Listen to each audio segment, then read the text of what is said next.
This conference will now be recorded. Well, Shannon, so excited to have you on the podcast here. Welcome. Thank you. Thanks for having me, Brett. Yeah, of course. So, for the audience out there, what's your background and your journey to your current role with the Avalanche? Yeah, absolutely. So, as Brett already mentioned, my name's Shannon Simpson, and I'm currently the inside sales manager with the Colorado Avalanche. But a little bit of background on me and my journey to where I'm at now. I am originally from Colorado, so Colorado native. So, Brett, I'm sure as you're aware, we're a rarity here. So, Yes. um, but I actually graduated from the University of Colorado Boulder in 2015. I had a communications degree, and most like much of the post grad college population, I had no idea what I wanted to do with my career. So I actually took a job as a traveling consultant with my sorority, and during that time traveling across the country, I began to think about what my next steps in my professional career were going to be and what I would want to do. So I actually reached out to a friend of mine, Audra Gardner, who at the time was part of the Colorado Inside Sales program as well. And she'd always spoken very highly of the organization and the people in it, which is why I first thought that it would be a great fit for me. Again, some might say that it's because I'm biased and it's my hometown team, but it was definitely the competitive sales aspect that really intrigued me. So, played sports my entire life growing up, and always enjoyed facing a challenge and always enjoyed competing. So Audra did me a big favor and got me connected with the inside sales hiring manager at the time, Missy Rapepi, who is now the director of business development with the Pittsburgh Pirates. And so fast forward to about a month, and I was starting my first day in inside sales. And I had no sales experience, and I pretty much knew this was going to be a sink or swim situation for me, if you will. However, I had a great teacher in Missy and the other leaders at KSC and the competitive drive for growth. So about after 3 months of being in inside sales, I moved into an account executive position with the Avalanche, and had always had a passion and drive for coming back to where I started and teaching individuals to figure out where they were passionate about within the sports sales industry. So when this positioned up, it was really a no-brainer for me and knew I had to apply. So it's been pretty cool to see everything come full circle, starting the program, and now I'm running it. So That's awesome. And so, two questions off that. The first one is, so I was also a communication studies major, and I have told this to a lot of sports management professors, and I think they really dislike me for saying it to them. But I've actually said to quite a few of them that I believe a communications degree served me a lot better than what a sports management degree would have. What was it about your communications degree that you think is helping you right now? I think my communications degree really gave me the ability to not be afraid to speak with other individuals. And I know that sounds so cliche because when everybody thinks of communication, they only think about verbal communication with other individuals, right? But I feel like it gave me the ability to not only feel comfortable cold calling somebody and having a conversation with somebody I had never met, but from a face-to-face standpoint, it really helped me hone in on a lot of my nonverbal communication skills, with which, Brett, I'm sure you can attest to, is a huge part of what makes Huge part. individuals successful in sales. And Yep. I feel like I was able to use those skills and my ability to be able to have a conversation with somebody and to push myself in spaces that I maybe not necessarily was super comfortable with at the beginning, um, to be successful. And I think that's ultimately, having that communication degree, I think was a huge asset for me in sales. Same. I think for me it was a lot of the stuff that we did was discussion based, right? And so I think to a lot of that, my ability to discuss with my peers, to sell my point of view to other people, Mm-hmm. to do it also through writing too. So not as many traditional quizzes and tests, a lot of papers, a lot of Right. point of view stuff. I think all that stuff was instrumental in helping me establish a point of view and an opinion and be able to communicate that. Oh, yeah, absolutely. And I think you touched on it perfectly. Written communication is also a huge portion of what we do in Huge. sales. You're not necessarily just spending every moment of the day on the phone with somebody. You're putting together a proposal, you're typing up an email that's targeted to a specific prospect, and you want to make sure that they're opening it and responding to you. And I think having the ability to be able to communicate eloquently through writing really is an asset for individuals in sales, and knowing how to do that is a huge piece of what makes people successful, and a communication degree can definitely do that for you. That's awesome. I agree.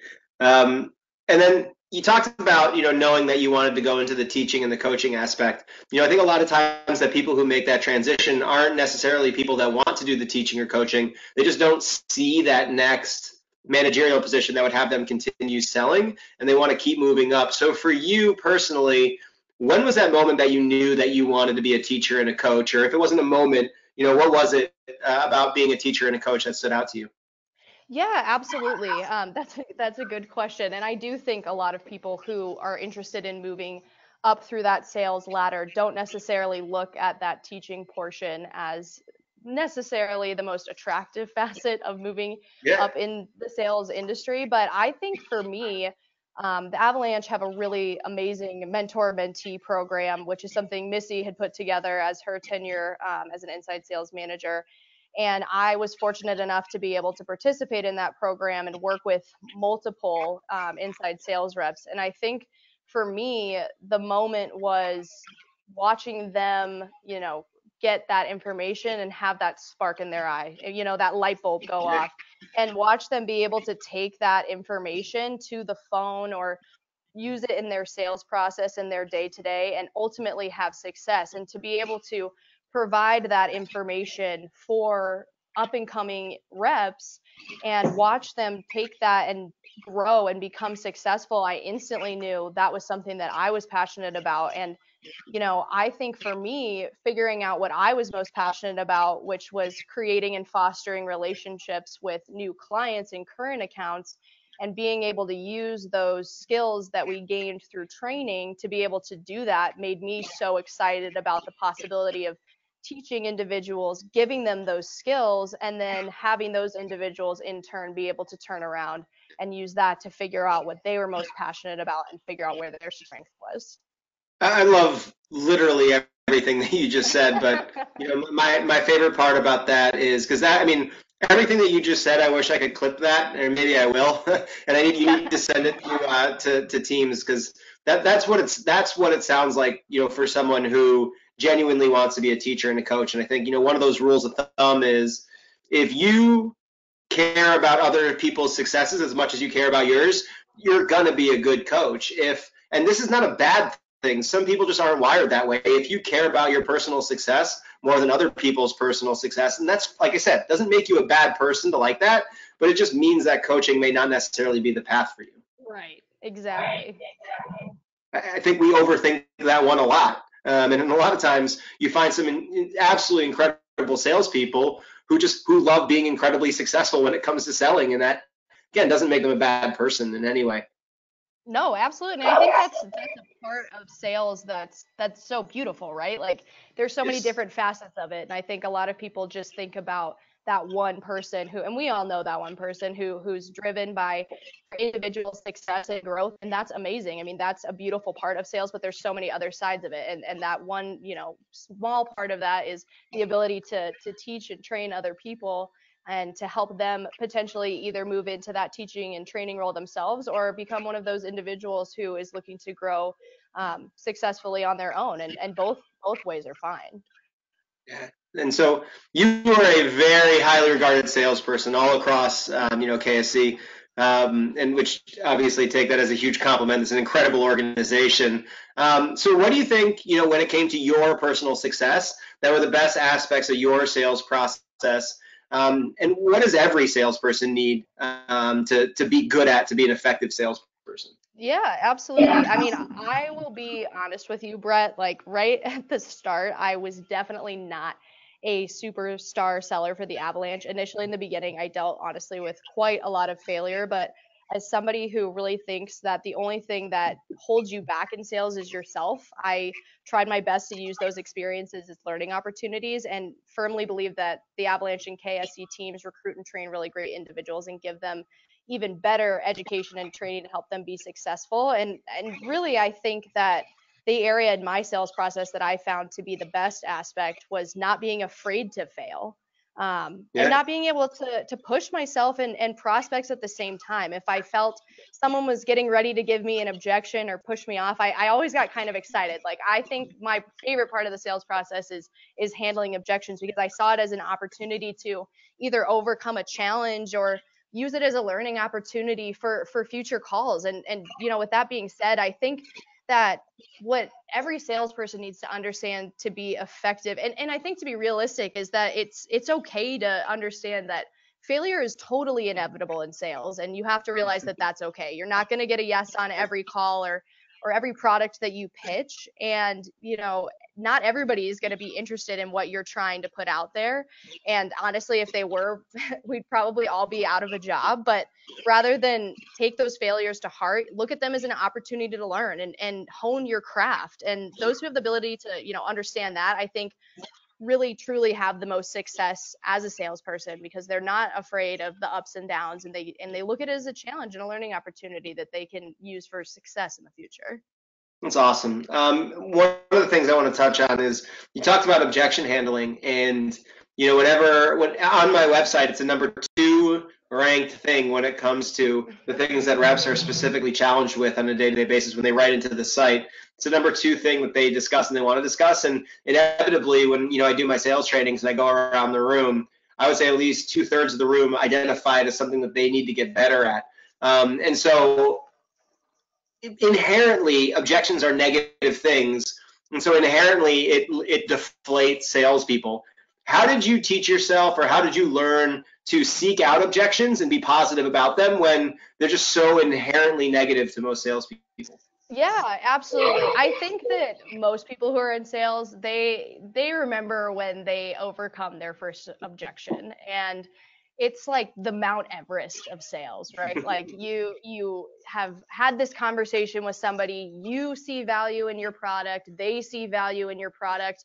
And I think that's where I really was able to hone that in, was I loved what I was selling, and I still do. And I think that I saw the value in that for every single person that I had a conversation with. And I knew that there were going to be people that were flat out not going to feel the same way that I was, which is fine. But I knew that there were going to be that middle ground of people that probably could have flip-flopped either way, and it was my responsibility to educate them on why they should see that the same way that I did. And I think that's what made me the most excited. And honestly, the way that I look at objections now, and this is something that I have recently asked my reps, is, who sees objections as something that's negative? And of course, whole room, everybody's hands go up. And then you've got the one guy who's going to leave their hand just to see what you're going to say afterwards. But, I look at it as an opportunity to learn more about your client, and for them to be asking you to give them more information. It's just another opportunity for you to educate. And that was something that was really exciting to me, at the prospect of being able to work really hard for something and know that because of my hard work and efforts, I was able to change somebody's perception or concept about a product that I was talking about. And that's what made objection something that I actually really looked forward to in the sales process. That's awesome. That really is you taking the bull by the horns on it, because one of the things I'm always so flabbergasted by is, when I do sales trainings and we do objection handling, how everybody knows what the right answers are, but they can't put them actually into words because they don't ever want to do them themselves. And so, Exactly. There's an answer to every objection, but the more positive you are about it, the more you practice it, the more you think about objections, the better off you are, because the reality is all the reps know the right answers to objections. They're just scared of them. And a lot of times that means that you just can't land the plane when those objections come out. Exactly. And I think it's the exciting part, and the sales person in me, you get that adrenaline rush, right? When you get that objection and you're like, all right, here we go, like, time, full steam ahead. And when you actually put those practices into place, that first time you overcome that objection, you put it perfectly, Brett. It just becomes second nature eventually, and it becomes fun. That's awesome. So you mentioned something right away that I think is one of the things that I went through too when I started in sales, was that I sucked too. I was awful when I started in sales too. At about 3 months in, I had to have a real come to Jesus meeting with my manager. So what was it about those first couple months that what's that advice that you'd give to someone who's starting out and someone who's struggling in sales? What advice would you go back and give yourself or me or, one of those other reps that was struggling after their first 2 or 3 months? Exactly. Yeah, I would say I've been in that place even after, my first couple of months. And I think everybody gets there, right? You get your slumps, and I think the thing I really realized, mostly because I was inherently extremely competitive, I said, okay, I'm coming into this space with individuals who may have more skills than I do, but effort be damned, am I gonna come in here and not give it my all? And I think that's where I realized I could really excel. And I started looking at it from a numbers perspective and said, okay, great. I'm going to be able to control what I can control in sales. Sales is 100. totally about you taking, again, the bull by the horns and stepping up to the plate and pushing yourself in spaces that may not necessarily be comfortable. But I knew I could come in before everybody else. I knew I could stay late. I knew I could make more phone calls. And I knew that the more that I did that, the more I would be practicing and the more I would be training myself to have those conversations. And I think that even as an account executive, reminding myself, if I can control the things that I can control and I'm actively pushing myself in spaces I may have been uncomfortable in initially, it's all going to come, and it's all going to come in the form of, you're setting all those phone calls are leading to face-to-face appointments, and those appointments are then leading to revenue. And before you know it, you are right up there next to everybody else. And I think the biggest thing for me was, I don't have any experience in sales, but I'm going to give this all the effort that I can. And, if it works out, which it did, thankfully, great. And, if it's not for me, which sales isn't necessarily for everybody, at least I knew that I really gave it my all. And I think that that's Yeah. one thing that I would tell anybody who's starting out in sales is it's not easy, but, give it everything you've got, because if you can really figure it out, it's a really fun space to work in. It's such a good point. I mean, if you trust that if you do the right things over and over again, not only will the results come, but you'll get better. I think that's one of the really fun things about sales and why it's so, like, every analogy between sales and sports is so spot on, because there's just so many similarities between both in terms of, the effort, the energy, the intensity that you put into it. A lot of times can trump any natural talent that someone may have for it. Absolutely. And I think, especially in sales, if you're willing to try and you're willing to not be afraid to try, you'd be surprised with how successful you would be. 100%. And so to that point, you had some really good mentors and people that were around you along the way, and I know you named Missy, but the whole KSC organization is pretty incredible. Who have been some of those people that have been most influential to you? And what was it about them specifically, whether they were people you sold alongside of or people who mentored you, that you want to make sure that you incorporate into your new role?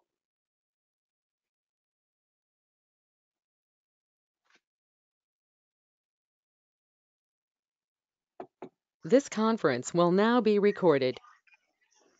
Awesome. So, Brett, you touched on it a little bit. I really don't think I could talk about Kroenke, sports and entertainment, and the Avalanche influences without talking about Missy Repepi. As I mentioned, Missy was the previous inside sales manager with the Avalanche, and she's now the director of business development with the Pittsburgh Pirates. And honestly, she really shaped me into the salesperson that I am today. Missy had this amazing ability to manage and coach each rep individually and really understood who they were, not only on a professional basis, but also a personal basis. And, I think that that's a really amazing attribute to have in a manager and something that I would really love to strive to be able to do as well. And another individual that I am thinking of off the top of my head would be Aaron Lampkin. And he was a major influence on my career from a management standpoint. Aaron was the previous manager for our membership services team, and he now stands as the director of ticket sales with the Seattle Sounders. But anybody who knows Aaron knows that he is a huge culture guy. And as you know, culture is such an important part of an office. We spend most of our time in the office. And so to be able to have that kind of a personality where you can come in, get everybody excited about being at work, come in and make everybody feel like this is not just an office, this is a home essentially with people who genuinely care about who you are and what you're doing, I think is an amazing attribute to have, and something that he really taught me during my tenure as an account executive. That was something that was so important when I knew I wanted to come into management, was to be able to have that positive and upbeat personality, and be able to bring that in and show that to my reps, because again, that is such an important piece in an office setting. And, Brett, Sean, and Sean Ream is probably one of my biggest assets in my career growth with KSC. And Sean is, for those of you who don't know, Sean is our VP. And anytime I ever sat down with Sean and told him the direction that I wanted to go with in my career, he always helped me understand what milestones I needed to hit and how I needed to get there.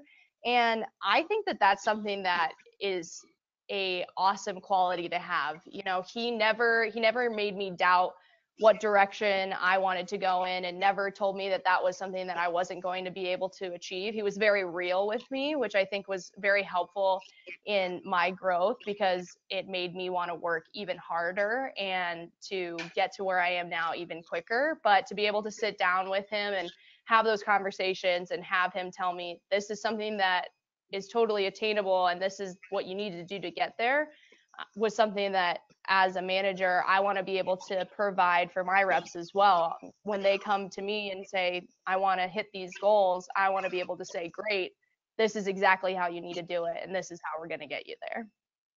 That's awesome. And obviously you've got a good group there. And, one of the things I want to touch on is you mentioned obviously positivity a lot. Whether it's Missy or Sean or Aaron, that seems to be something that you've taken a real big focus on. And, it comes across, when you speak and when you talk about sales. How do you get over those days where you're not there? Like, how do you get right back to an A+ at a day when, maybe it was an F for you or a D- for you? How do you find your way back to an A+ as soon as you can? Absolutely. I'll talk about two different scenarios, I think, where that comes into play. From a management standpoint, the way that I come and try to look at every day is, I want to make sure my reps are happy and that they are heading in the right direction that they want to get to within the sports sales industry. And so even if I'm having a tough day, even if things aren't going the way that I had anticipated, I remind myself why I come in and do what I do every day. And it's because I want other individuals to feel the way that I feel about a workplace like the Colorado Avalanche in the sales industry. And the only way that happens is if I come in with a positive attitude and I provide that for them and help them succeed. From an account executive standpoint, and being somebody who is actively selling, I mean, you nailed it. Not every day is a win. We have a lot of people who tell us no, and Brett, I'm sure, as you can attest to, there have been times where you're anticipating you are going to close a big deal or something's going to happen, and things just don't go your way. And I think the thing that really kept me level-headed and grounded and excited to come back in and do my job was, and I touched on it a little bit earlier, is I had some amazing clients and great relationships with people. And I reminded myself, I'm able to provide these experiences for these people. Even if somebody tells me no, I'm going to turn around and be able to do this and provide this for somebody else. And if it's not today, maybe it's tomorrow. And even if I had a really tough day, I even times reached out to some of my current accounts that I knew I had good relationships with and could pump me up and remind me why I was doing what I was doing. And I think that's what really kept me going, was I got to create all these amazing relationships with all these people. And I knew that if I kept pushing myself, even when somebody said no, eventually somebody was going to say yes. And I was going to get to know who they were and why they loved coming out to an Avalanche game, and why I was making their life better by having a membership with us. That's awesome. I think that's a great way to look at it. It's the easiest way to kind of reframe yourself around, whenever you talk to one of your friends and you hear about, a day they struggle in, and you're like, yeah, that grandma wouldn't have bought tickets for me today. You're like, well, that'll put some context around the conversation. Right. So I'm a big fan of this. I always like in my trainings to talk about what are some people's favorite sales, and we do a lot of times, and you mentioned earlier, an autopsy, a lot of the sales that we don't make. But I don't think what we do enough of is take a look at the sales that we do make.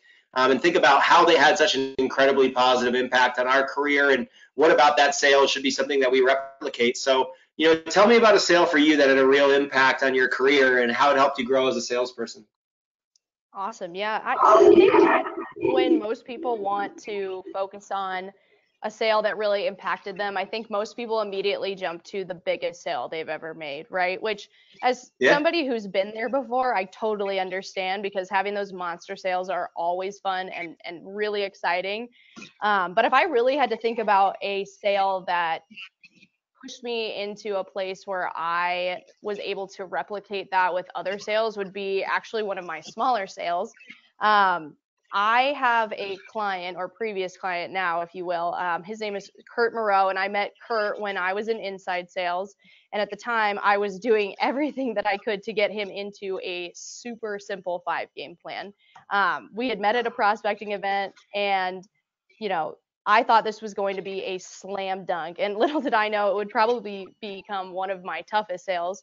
Kurt's a huge fan of the team, but he lives in Colorado Springs, which, for those who aren't familiar with the Denver area, is about an hour and a half drive away from the Pepsi Center. So, for a lot of individuals, it's a really big commitment to make essentially a 3 hour round trip drive and be at an entire game. But I Right. knew that I definitely a super fan for making the trip, but I knew that this was something that was going to be able to benefit him because after having conversations with him and really digging deeper into who he was, realized his value was that he wanted to spend some more time with his son. And I knew that being able to get him into that 5 game membership was going to be something that was going to be that they could share together, which is something that I loved. And I knew that after was able to close that deal, that if I continued to build rapport with him, that I would be able to continue to further that sale down the line, which I think a lot of people who are in sales don't necessarily think about right away. Rapport is such a big part of being able to close a deal with somebody, and to be able to continue that with a current account that you have can lead to really beneficial things for you down the line, which is exactly what happened. I spent time making sure I stopped by his seats, got to know more about his son, more about his family, more about their relationship with the Avalanche. And ultimately, each season that he was a client of mine, I was able to upgrade him into a higher grade membership. And ultimately, it was because he trusted me, right? Because we buy from people that Absolutely. we like, we buy from people that we trust. And I think that was something that I carried with me through every sale that I had, and something I had a lot of success with as an account executive was being able to upgrade my current base into a higher membership because I genuinely cared a lot about who they were as people and genuinely cared about how I could potentially make their life better by a membership that I was providing for them. And a lot of Yep. times it was because they trusted me and because they thought I was somebody that was looking out for their best interests, they would commit to increasing the value of their membership. And I knew I could take that into every sale that I had. What I mean, we could unpack that conversation for like 6 hours, but just a couple of things that really stand out to me about it is, the first thing is like a lot of times reps get put in this position where they're like, well, here's everything we have. I hope you buy something, and they come across as information passers when I think the most important thing for our customers is that they understand that we have an opinion, that we believe that we know the right thing for that person to buy. You talked about gaining someone's trust. I think a lot of that trust comes from you being able to say, here's all the value that I saw from our conversation and what you said, and here's what I believe is the right thing for you. And then at that point, when you push on them, it's not desperation. It's you saying, this is the right thing for you. I know what it is. Desperation is, hey, here's everything that we've got. I hope you buy. And then you call them back 30 times without ever Mm-hmm. understanding the value for that person. But, value comes in having an opinion as a salesperson, and value comes in making sure that the buyer understands exactly what your opinion is, right? Exactly. And that's our job, right? Our job is to Yes. educate people on why our product is going to be a benefit for them. And not only us educating them, but having that passion and actually believing that that is what we're saying Yes. is legitimately true. And I think it's so easy to fall into the trap of let me throw the kitchen sink at you, see where everything Yes. lands, and hopefully something sticks. And it's like and ultimately you end up wasting way more of your time as a salesperson by doing that. It sounds like the easy way out at the beginning, but then you put it perfectly. You chase these people forever, and they're not viable prospects for your pipeline. And so really taking the time to gain that value and having that thought process behind that, and understanding what I'm telling you is going to help you because I believe it is, means that somebody else is going to see that too. Yeah, and I think sometimes, people misappropriate the word rapport, right? Because a lot of times people are like, "Well, I just hope they like me." And I put that question to people, like, if you're going to buy a car and you have the nicest person in the world trying to sell you the car, but then they're not able to answer any question that you have, or you have someone who's not mean, but they're not nice. But they know literally everything about that car, able to answer every question, and they're able to set up the pricing structure exactly how you want. Which one are you going to buy from? Right. And it doesn't mean you don't have to be the nice person. Like, you can certainly do both of those things. But a lot of times you use the word trust, and I think that's the most important. We trust the people that are going to do the most right by us by what they know about what they're talking about. And it doesn't necessarily mean that they've got to like you to trust you, though there's no reason you can't accomplish both. Right. And I think and I'm sure that you've been in this position too, Brett, where you start a conversation out with somebody and it's not, exactly love at first sight, if you will. You have to do some work and you have to ask those questions.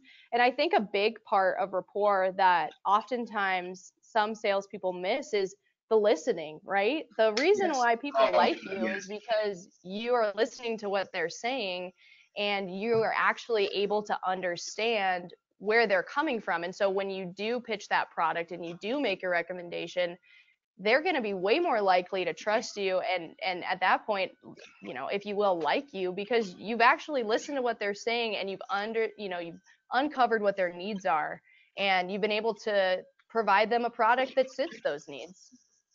That's such a smart thing to say there, and I want to make sure I hit on that point. It's not listening for the sake of making a sale, and excuse my language, but it's listening because you actually give a shit about what they're talking about, right? Right, Like, it's a exactly. huge difference between those two things. Absolutely. And I think that a lot of times that is just a small piece of the process that goes over some people's heads, but the people that really take the time to understand what listening really means in sales are the people that ultimately have the most success. And those aren't the people that necessarily make the most amount of sales, but those are the people that always sell the most amount of tickets they can for the highest value that they can for the most amount of games they can. So, those are the people that always frustrate everyone else in the department because Exactly. everyone feels like they're making the same amount of sales, and yet Shannon is bringing in twice the revenue, right? But Right. it's not always about, how many sales you make. It's, are you maximizing every single sale? And the only way you can maximize every single sale is if you know about the people that you're working with. Exactly. That was awesome. I just got super amped up by that. That was awesome.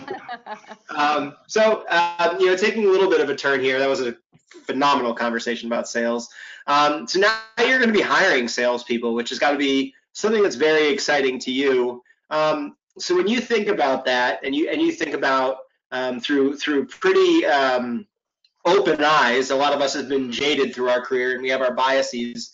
What are some of those things that you're really looking for in a candidate if you're going to bring them on board? Yeah, absolutely. I'm again, you put it perfectly. I'm very excited about the opportunity to be bringing people onto our staff. I love recruiting and I love the possibility of finding that next sales rock star out there. So it's something that I'm really looking forward to. And I think a lot of times when people think of sales people immediately the first word people think of is competitive, right? And I think Yeah. that is an awesome attribute to have as a salesperson. And I think most people who are successful in sales pretty much at one point in their lives are people that would have said, this is exactly how I would describe myself. But if I was going to pick, let's just say three things that I would be looking for a standout candidate, it's first and foremost their demeanor. And their attitude. Like, I know this is not something that you can necessarily spot right away in a candidate, but those individuals that really tend to shine are individuals who are personable. When you're talking with them, they're positive, and I firmly believe that reps, who have good attitudes can alter the chemistry of a sales room or a sales floor. For And sure. I think we've all been around people who had a negative demeanor and have impacted the way that other people feel about their job. And so individuals who are going to contribute positively to a company culture is going to lead to other happy reps. And if you're a happy rep, you're going to be excited about coming to work and doing your job and excited about making sales. So that's the first thing that I'm looking for. And I feel like that's something that comes with that interview process, having those conversations with individuals. But the second attribute I'm really looking for that would stand out to me is coachability, right? So is somebody going to be able to take constructive criticism in a positive light and take that information and implement that into their day to day? And I really think that that is something that for individuals who are successful in sales, if they have the ability to be able to coach, you're going to have a ton of success. So you're not going to hear everything you always love coming from a person who's in a leadership position about what you're doing. But if you're able to take what they're saying to you and take that back into your day to day and use it as something that could really make you better, even if it's something you're not necessarily super comfortable with right away, or maybe even something that you think is right, but if you're at least you're willing to try it one time, you're going to have success. And so that's definitely something that I'm looking for. Obviously, with my position, I'm coaching, if you will, our entry level staff who would then be moving into account executive position. So I want to make sure that anybody who would be taking from my pool of reps is going to have somebody that's coachable, who's going to be able to take constructive criticism, whether it's from me or from somebody else. So that is a huge thing that I look for. And then I think finally, somebody who's self-motivated, which I think ties also into being passionate about what you're doing. Somebody who wants to succeed and continue to grow both personally and professionally, and who's willing to basically go above and beyond the duties that are put in front of them. Oftentimes, your leadership team isn't going to be watching you every single step of the way. So someone who's going to step up and push themselves when someone's out of the room because they just want to be better at their job and excel. Yep. That's somebody I'm looking for, and somebody who I think is going to ultimately always have success in this kind of a role. So I think demeanor and self motivation are things. There are ways to interview for it. One of the challenges, I was literally just talking with another director of ticket sales just today, and today's Friday, about it. How do you interview for coachability? I think that's one of the harder, like drive and motivation. Some of that you can get better at, but coachability to me is one that I think is so critical in sales, and yet for me it's one of the more elusive ones to interview for. How do you plan on uncovering it? Yeah, absolutely. So I think this is going to sound kind of funny, but when I had my role with my sorority before I moved into sales, I did a ton of recruiting. That was primarily what my main focus was, and whenever we were recruiting, people would fill out much like a resume, information about themselves, where they went to school, what they did in high school, what sports they played. And I started realizing, looking at that, you could uncover a lot about a person just on what's in front of you on paper. And one thing I started to realize is people who were in clubs or in some sort of a sports team role and had been in that club or role for an extended period of time and had started out potentially as your average Joe player, or somebody who was, let's say for example, student government, and had the ability to move up. That was somebody that I knew was somebody who was going to be coachable, right? Like they had been in a program for a long period of time, which means they had been working underneath somebody. They were committed to staying within that program, and they had moved into some sort of leadership role or had excelled somewhere in that space. And they, at some point during that time period, had to have gotten constructive criticism or feedback from somebody who was in charge of that program. And those are really aspects that I saw, especially during my tenure in working in Greek life, that those people were individuals who would come in and who would take information that we were giving them, and they wouldn't take it personally. They would use it as a learning, opportunity for them. Sure. And so that's really how I and we'll have to circle back to this after I'm recruiting my Sure. first class right now. So this is the structure I'm using. So I may be eating my own words down the line, but I feel like I really saw that as a successful tool. And so to be able to see somebody who said, yes, I'm committed to this for an extended period of time, and I've been able to grow, because I was working underneath somebody, and at some point in time was most likely getting some sort of feedback. I feel like it gave me at least a window into the idea that this person was somebody who was coachable and somebody who was also committed. Yeah, I think one of the things that I've certainly when I've talked about recruiting, is a lot of times, sure, the conversations are important, but in a lot of ways we underserve the resume that they give us, and we underserve the contacts they give us, right? A lot of times some of the information that we can find before and after the interviews are just as important as what that person says when they're in front of us, because everyone can be coached to say the right things. The reality is when it comes to actually doing the right things, and that's important. And I think we take so much stock in the 30-minute interview that we forget to look at the other 22 years, 364 days, 23 and a half hours of their lives.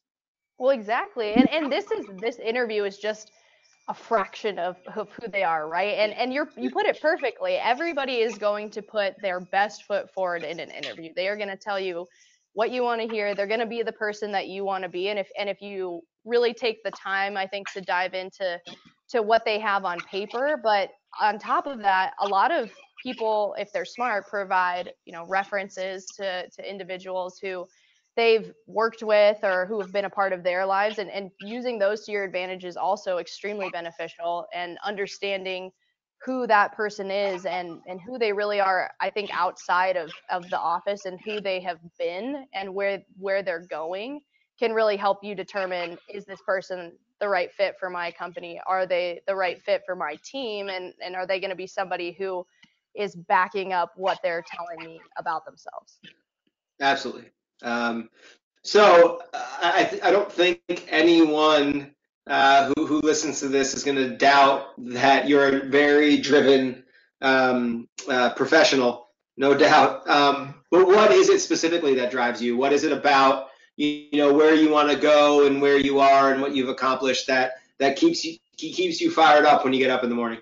Yeah, absolutely. I mean, I think you could talk to Sean Ream about this, but I always say I want to be the VP. Like, I want to be the person who's in charge. But who doesn't want to be that person, right? I think everybody at some point says that. But I've always been motivated by growth. Like, I, again, started in this position as somebody who didn't have any sales skills and wanted to get better and wanted to continue to excel. And I think that that's always been something that's motivated me. And I think right now I'm in this really interesting phase in my professional career where I am growing differently than I was as an account executive and as an inside sales rep. So I see it as another challenge for me to just to continue to get better and to continue to learn more about who I am and what I'm capable of. And I think that really excites me. And something other than that I think motivates me, that I touched on a little bit, is I love teaching people. I love seeing people succeed. And I think my favorite thing is looking out onto our sales floor and seeing all of the people that started out in our inside sales program, and to see where they're currently Yeah. at now, and to see where they've grown and who they've become. And for me, that's something that's really exciting. And so to be able to find, you know, somebody's path and help them get there, and have that light bulb moment go off, and to be able to see that as a manager is something that motivates me and drives me to just be the best manager that I can be, and to continue to grow in that space for myself, so that I can help make other people's lives and experiences in sales better. That's fantastic. And the thing that I love that you said the most in there was, certainly, figuring out what I'm capable of, because the minute that any of us are a completed story will be a very sad day. And I think too often, when a rep gets into inside sales, they think, oh, I've made it. When a rep becomes an AE, they're like, oh, I've made it. When a rep finally becomes a manager, like, oh, I've made it. And it's different for everyone, but I think there's a moment sometimes where everybody takes their foot off the gas pedal. But I always think it's the ones that are motivated by that next step that are the ones that have the greatest long-term success, and those that are motivated by becoming the best version of themselves that they possibly can in whatever role they're in are the ones that are going to keep finding new opportunities because of it. Definitely. And I think a lot of times when people think about growth or, being the best person they can be and challenging themselves, everybody thinks that long term down the line. Okay, I knew I wanted to become an account executive. I knew I wanted to become a manager. I know I want to become a director. I know I want to continue in this industry. But I think what people don't realize is that you have the ability to see what your potential is every single day, because there's an 100%. opportunity for you to get better and challenge yourself every time you walk into the office and sit down and plan out what you're going to do for the day. How am I going to push myself to become a better manager? How am I going to push myself to become a better coworker? How am I going to push myself in a space that I'm not familiar with? And I think, again, everybody is so focused on that down the line.